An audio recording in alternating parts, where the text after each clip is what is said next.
जन्माला येताना श्वास होता पण नाव नव्हतं. मरताना भले श्वास नसेल पण नाव मात्र प्रत्येकाच्या हृदयात कोरलेलं असणं. जगणं म्हणजे खरं जगणं. त्याच्या बोलण्याचा तो शेवट होता आणि जणू माझ्या जीवनातील सुरुवात. पहिल्याच नजरेत त्यांनी मला आपलंसं करून घेतलं होतं. त्याचा तो गौरवर्ण, सिंहासम, स्वाभिमानाने भरलेला तेजस्वी चेहरा, त्याच्या बोलण्यातील करारी बाणा, हिमालयासारखी उंची, चमकत्या डोळ्यातील कर्तृत्वाची धगज, बलशाही शरीर, वक्तृत्व जणू असे शब्दांचे निर्माते तेच असावे. त्यांच्या पहिल्याच लेक्चरमध्ये मी मनोमन माझं सर्वस्व देऊन बसले होते. माझं कुणी जीवनसाथी असतील तर ते फक्त हेच. त्यांना बघताच मला माझ्या त्या स्वप्नाची आठवण झाली, जे मला रोज रात्रीला छळायचे. एका पांढऱ्या शुभ्र घोड्यावर स्वार होऊन माझ्या भेटीसाठी आतुर होऊन येणारा तो राजकुमार. राज्यातून येत असताना त्याच्यावर फुलांचा वर्षाव चालू आहे. काही लोक सन्मान म्हणून त्याच्या गळ्यात फुलांच्या माळा घालत आहेत आणि अचानक एक माळ माझ्या हातात आली.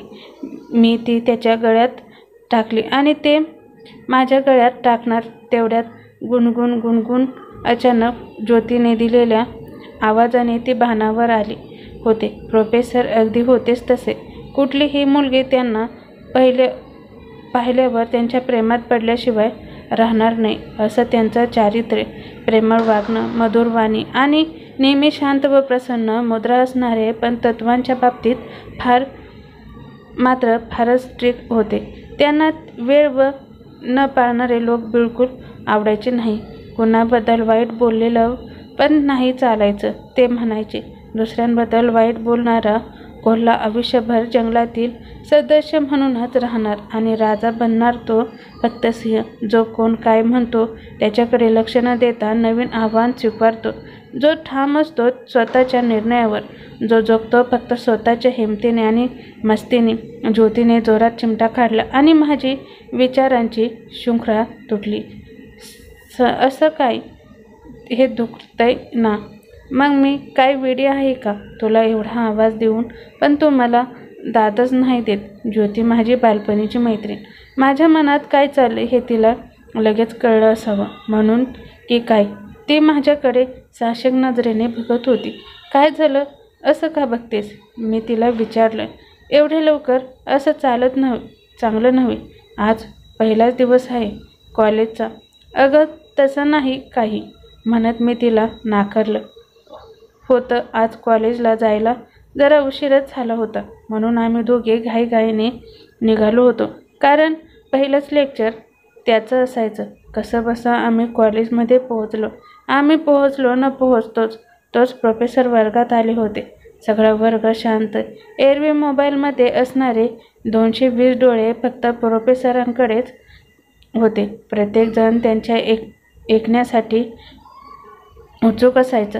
त्यांनी बोलायला सुरुवात केली आणि इकडे माझा हार्टबीटची स्पीड वाढायला लागली. त्यांनी शिकवायला सुरुवात केली. आज त्या कवितेचं नाव आहे प्रेमाचा गुलकंद. प्रेम म्हटलं तसं सर्वांनीच कान टवकारले गेले. सगळेजण मन लावून ऐकत होते. काय कल्पना होती ती? दोन जीवांनी एकमेकांकडे पाहणे म्हणजे प्रेम नाही. दोन जीव वेगळे नसणे म्हणजे प्रेम. वेली झाडाशी एक जीव होते ते खरे प्रेम. पृथ्वी सागरात एकरूप होते ते खरे प्रेम. सुखासाठी निखळ हास्याची भरती आणि दुःखासाठी ओहोटी म्हणजेच खरे प्रेम. शेवटपर्यंत तळावर भाजल्या जाणाऱ्या दवबिंदूत निभावलेलं ते खरं प्रेम. प्रेमात मर्यादा नसते, भय नसते, अपेक्षा नसते. असते ती फक्त जाणीव. न बोलताही एकमेकांच्या मनातील भाव कळतो. हे ऐकल्यावर मी तर थक्कच झाले. त्यांना कसं कळलं? ते माझ्याबद्दलचं बोलत असतील का? क्लास संपला तसं मी न राहून सरांना गाठलं खरं, पण अचानक ते समोर आल्यानंतर काय बोलावं तेच मला सुचेना. अगं बोल ना, काय झालं? ते मला म्हणत होते, परंतु मला तर काही सुचत नव्हते. सर, तुम्ही खूप छान शिकवता. प्रत्येक शब्दाला एक वेगळीच धार असते. काहीतरी करून दाखवण्याची हिंमत निर्माण होते. आणि मी ती फेसबुकवरील कविता देखील वाचली. मनातली गोष्ट कळायला मिळणं म्हणजे खरं जगणं, अस्तित्व निर्मितीसाठी लढणं. म्हणजे खरं जगणं. स्वप्नांना रस्त्यात उतरवणं म्हणजे खरं जगणं. प्रत्येक श्वासात सामर्थ्य असणं म्हणजे खरं जगणं. त्रास देणाऱ्यालाही सहज माफ करणं म्हणजे खरं जगणं. स्वतः पुढे जाऊनही इतरांसाठी थांबणं म्हणजे खरं जगणं. आपल्यावर हसणाऱ्यालाही स्मित देणं म्हणजे खरं जगणं. मृत्यूलाही आपलंसं करून घेणं म्हणजे खरं जगणं. कसं काय सुचतं सर तुम्हाला? मी जेव्हापासून वाचलंय मी तुमची खूप मोठी फॅन झाली. अगं थांब, श्वास तर घे. आधी मला सांग, तुला काय चहा प्यायची का माझ्याकडून? तू एवढी बोलती म्हणजे नक्कीच काहीतरी असणार. हा नाही सर, असं नाही काही. जे वाटलं ते सांगितलं आणि मला पाहिजे असेल तर मी मागून घेईन, अल्लड आवाजात ती बोलली. ज्योती तर माझ्याकडे अवाक होऊन पाहत होती. मी एवढं कसं काय बोलत आहे? प्रोफेसर हसले आणि हसत हसत एक आल्हाद पण प्रेमळ कटाक्ष टाकत थँक्स म्हणाले आणि निघून गेले. ते असेच विनोदी, आत्मस्फूर्ती आणि परमनिंदा यांपासून योजनं दूर होते. ते मानानेच की आत्मस्फूर्तीने माणूस पोकळा बनतो. त्यांना नेहमी गरज पडते की दुसऱ्यांच्या मताची, ज्यामुळे इशाऱ्यांवर चालणाऱ्या मोठ्या बाहुल्यांपेक्षा स्वतःच्या मर्जीने जगणारी मुलगी श्रेष्ठ. 6 महिने लोटले होते. फर्स्ट सेमिस्टर संपले होते आणि मी मराठी विषयात 95 मार्क घेऊन टॉप केले होते आणि ठरल्याप्रमाणे सरांकडनं मला ट्रीट मिळणार होती. ज्या ट्रीटपेक्षा मला महत्त्वाचं होतं ते म्हणजे सरांसोबत निवांत वेळ. यामधल्या काळात बरंच काही घडून गेलं होतं. ते आता माझ्यासाठी हृदयातील प्रोफेसर बनले होते. आम्ही कळत नकळत एकमेकांच्या अगदी जवळ आलो होतो. मी नसेल तर ते ज्योतीला खूप काळजीपूर्वक हमखास विचारणार, गुणची तब्येत तर ठीक आहे ना? आणि ते नसतील तर मला एक सेकंदसुद्धा महिन्यासारखं वाटायचं. त्यांच्या बाबतीत तर काय बोलणार? आमचं काय सगळ्यांचंच ते. नसताना कॉलेजला पण यायची इच्छा नाही व्हायची. बाकीच्या लेक्चरला 20-25 जण असणार, पण प्रोफेसरच्या लेक्चरला हॉलमध्ये बसायला जागा मिळायची नाही. स्लॅब संपताना तसं अनाऊन्स केलं होतं की आमच्याकडनं मराठीमध्ये टॉप करणाऱ्याला डिनर असेल आणि म्हणूनच मी दिवसरात्र मेहनत करून ही ट्रीट मिळवण्याची ही मनोमन ठरवलं होतं. उद्या माझं स्वप्न सत्यात उतरणार होतं, पण आजची रात्र ती कधी संपणार? काय होत होतं कोणास ठाऊक. काहीच कळत नव्हतं. कधी उद्याची संध्याकाळ होतेच असंच वाटत होतं. प्रत्येकजण एखाद्या जन्मासारखा वाटत होता. अगदी आतुर झाली होती मी. मग शेवटी पेन घेऊन डायरीमध्ये लिहायला सुरुवात केली. चांदण्या रात्रीत आज माझी पहाट सजली. अंधाऱ्या वाटेवरती शुभ्र बकुळी कशी बरसली. का नियती मग मृदभंग मातीचा तना मनात बसवते दोन्ही जीवांच्या आतुर मिलनास नखशिखांत तरसवते. जे हृदयातील प्रोफेसरांबद्दल वाटत होते ते सगळं लिहून काढलं. मनावरील भार हलका झाला सारखं वाटलं लिहिता. कधी झोप लागली कळलंच नाही. इकडे प्रोफेसरांनाही झोप लागत नव्हती. कारणही तसेच होते. एव्हान त्यांच्याही लक्षात आलं होतं की गुणगुण काय विचार करत आहे. तशी तीही अतिशय सुंदर गुणी, सद्वृत्ती, गंगेची प्रांजलता, चंद्राची शीतलता असणारी तिची जिद्द नक्कीच त्यांना आवडली होती. महत्त्वाकांक्षी, जे ठरलं ते मिळवणारी, एक जीवनसाथी म्हणून अजून काय हवं असतं? She was just beauty with brain. घरातील परिस्थिती जेमतेम असल्यामुळे तिला बऱ्यापैकी गोष्टींची जाणीव होती. मेहनत भरपूर करायची. फर्स्ट इयरला असूनही तिने मॅट्रिक एखाद्या गृहिणीप्रमाणे होती. परंतु ज्या विद्यार्थ्यांना मी शिकवतो तिच्यासोबत असला प्रकार हे त्यांच्या तत्वात न बसणार होतं. पण कितीही नाही म्हटलं तरीही अवघ्या 26 वर्षात त्यांनी ही नोकरी, हे पद खाती कमावलेली होती. अजून लग्नाचा विचारही नव्हता, पण कधीतरी कुणाशी तरी करायचं. मीही का नको? बाहेर मस्त विजा चमकायला लागल्या आणि पावसाच्या सरींनी का विचारात भर घातली. गरम गरम चहा बनवायची प्रोफेसरांची खूप जास्त आवड होती. त्यांनी गॅस पेटवला. एक पातेले घेऊन गॅसवर ठेवले आणि त्यात चहापत्ती, अद्रक आणि मस्तपैकी मलाईदार दूध टाकले. अद्रकीचे कडकपणा वाढवला होता. अगदी 3 ते 5 मिनिटात चहा उकळायला लागली. चहाचा सुवास आता सगळ्या घरात पसरला होता. त्यांना गिफ्ट म्हणून मिळालेले गुणगुण कपात तो चहा टाकला.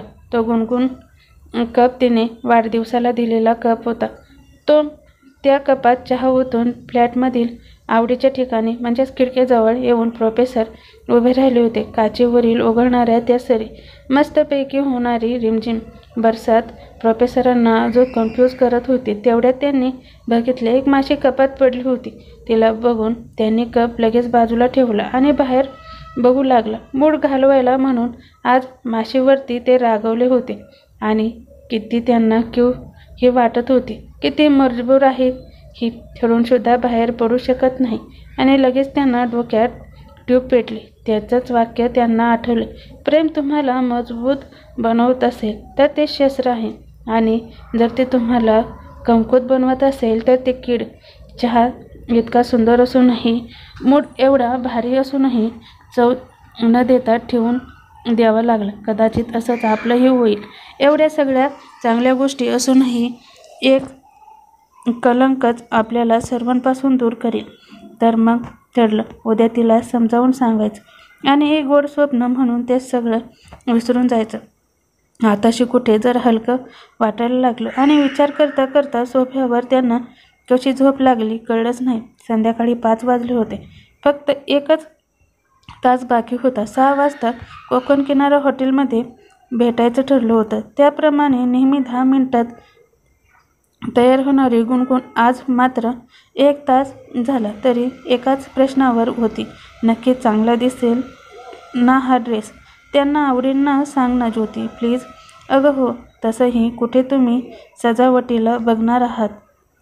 तुम्ही तर मनाच्या शृंगारवाले लोक, असं म्हणत ज्योतीने टोमणे मारायला, नाही असं काही नाही. बरं सोड प्लीज, सांग ना, चांगलं वाटते ना? त्यांना आवडेल ना हा ड्रेस? असं म्हणत का 10 वर ड्रेस तिने बदलला होता हे ओळखून ज्योतीने तिला वेगळीच जाणीव करून दिली.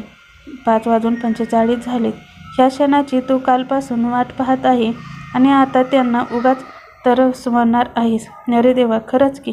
असं म्हणत घाईघाईने मी घरातून निघाली आणि त्यांना अर्ध्या रस्त्यात गेल्यावर कॉल केला. त्यांनी कॉल उचलला. हो मी पोहोचतोय, आता रस्त्यात आहे, आलोच. असं म्हणत त्यांनी बाय न म्हणताच कॉल कट केला. मी 6:30ला हॉटेलमध्ये पोहोचले होते. हॉटेलचं नाव कोकण किनारा. तिथे कोकणचा फील होता. थंडगार वारं, आजूबाजूला हिरवगार वातावरण. मस्त लॉनवरती फिरले. काय बोलायचं याची रंगीन तालीमही झाली होती. पण आता मात्र असह्य झालं होतं. 2 कॉल केले तरी काही उत्तर मिळत नव्हते. आता 7:10 झाले होते तरी त्यांचा रिप्लाय नाही. हे बघून मी अजूनच अधीन झाले आणि राग येत होता. यायचंच नव्हतं तर मग मला हो तरी कशाला म्हणायचं? आधीच नाही म्हणायचं ना. विनाकारण माझ्यासारख्या एकट्या मुलीला असं सोडून कुठे गेलेत कोणास ठाऊक. ते शोभता का? त्यांच्यासारख्या जबाबदार माणसाला 7:15ला आले आणि अचानक मिले हो तुम हमको यांच्यासाठी लावलेली खास रिंगटोन वाजली आणि याच्यातच कॉल होता. अल्लड आवाजात मी बोलले हॅलो, परंतु तिकडनं एका अनोळखी व्यक्तीचा आवाज होता. कोण आहेत माहिती नाही, परंतु ह्या व्यक्तीचा ॲक्सिडेंट झालाय आणि कॉल लिस्टमध्ये तुमचा नंबर मिळालाय. खूप जास्त रक्त वाहतंय, त्यामुळे कुणीही जवळ यायला तयार नाही. लवकरात लवकर आलात तर बरं राहील. काय होतंय हे कळायच्या आताच देवाने बुद्धी दिली. मी ज्योतीला सांगितलं आणि सगळ्यांना बोलवून घेतलं. रस्त्याने एकटीच पळत होते. कुणीही पर्वा न करता बिनधास्त पळत होते. 5 मिनिटंसुद्धा एक काळ असल्यासारखंच वाटत होते. तिथे पोहोचले आणि त्यांना पाहिलं. आता मात्र माझी शुद्ध हरपली आणि काय होतं हे कळण्याच्या आतच मूर्छित होऊन मी धाडकन जमिनीवर कोसळले. जाग झाली तेव्हा मी एका रंगहीन भिंती असणाऱ्या हॉस्पिटलच्या बेडवर होते. माझ्या आजूबाजूला ज्योती बसलेली होती. तिला अपेक्षित प्रश्न मी नजरेनेच विचारले होते. तिने देखील एकही शब्द न बोलता तिच्या डोळ्यातील आसवांनी मला उत्तर दिले आणि तशी मी गारटले. माझ्या आनंदाचे आणि जगण्याचे कारणच हरवले होते. हृदयातील प्रोफेसर आता अस्तित्वातच नव्हते. तेही माझ्यामुळेच. ना मी त्यांना कॉल केला असता, ना त्यांनी उचलला असता, ना हे सगळं घडलं असतं. याला मीच सर्वस्वी जबाबदार आहे. पण हे माझ्याच सोबत का? देवा, मला कधीच हवं ते दिलं नाहीस. एवढी हे काय माझ्याशी दुश्मनी आता गुणण्याची. परंतु हे सर्व विरहित गीते, वेदना, दुःख, लाचारी, अगदी नकारात्मक गुणगुणायची तीच लिखाण देखील बदललं होतं. काळ बदलला, वेळ बदलली, नियतीने सारे खेळ बदलली. निसर्ग हसता ऋतूने बदलली. माझीच का मग केली उपेक्षा? आयुष्यभराची दिली प्रतीक्षा. मरण येत नाही म्हणून जगायचं असतं ठरवून ती दिवस काढत होती. ती अचानक 15 दिवसांनी प्रोफेसर तिला स्वप्नात भेटले. हसत हसत ते बोलत होते, गुणगुण ऐकून घे. शरीरावरती बंधन फार असतात. म्हणूनच कदाचित मी तुझा अस्वीकार केलाही असता. परंतु मी तुझं हृदय तोडावे हे नियतीला देखील मान्य नसावं. आणि म्हणूनच तर हे सगळं घडलं. एक सांगू, मी जरी नसलो ना तरी तुझ्या हृदयात छोटीशी जागा माझ्यासाठी असू दे. अचानक मला जाग आली. एक नवी पहाट झाली होती माझ्या जीवनातही. आता माझे शब्दही बदलले. येईल परत जीवनी मग तो ओढ. एक ती मनी लागते, हळूच हसते स्वप्नी. मग ती स्वप्नातही अलगद जपते. स्वप्नी मजला रोज दिसे तो. गाली अगदी हसून हळूच हसे तो. आणि शेवटी मी ज्योतीला भेटून सगळं सांगितल्यावर ती बोलली, गुणगुण बघ ना, हृदयातील प्रोफेसर हृदयातलेच झाले ना. ही कथा तुम्हाला आवडली असेल तर माझ्या चॅनलला लाईक, कमेंट, शेअर, सबस्क्राईब नक्की करा. थँक्स.